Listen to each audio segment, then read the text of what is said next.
សាច់រឿងខ្ញុំបាត់ចប់ហើយអ្នកខ្លះអាចនឹងគិតថារឿងខ្ញុំរ៉ូមែនទិកអ្នកខ្លះអាចនឹងគិតថាមិនទំនងអ្វីដែលសំខាន់នោះគឺជាតិនេះខ្ញុំបានជួបគ្នាទស្សនៈនេះមិនអាចបន្តក៏វាបានខ្លាយជាការចងចាំស្រស់ស្អាតកំទុកក្នុងជីវិតស្នេ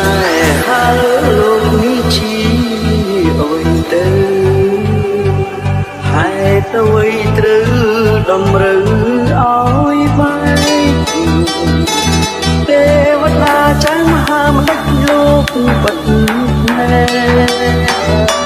ខាត់រឿងហេតុផ្ដាច់ខ្សែនិស័យស្នេហ៍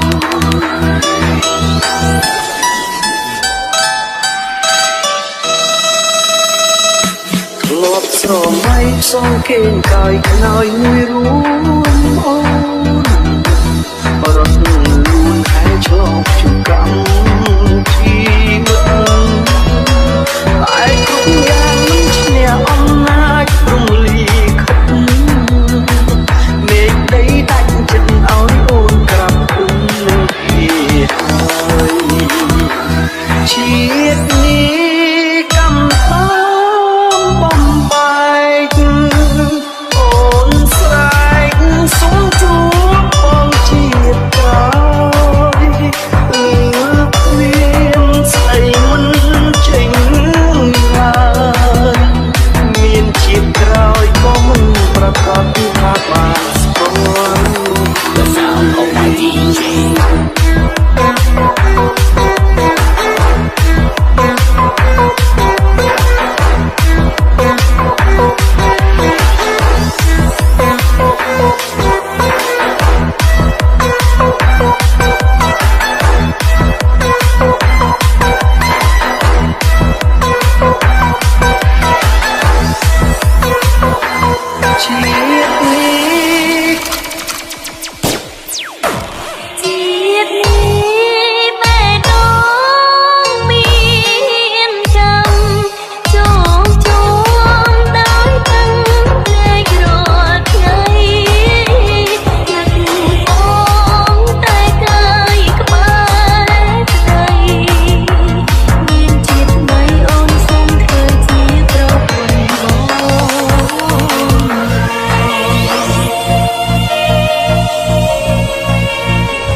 Family to brother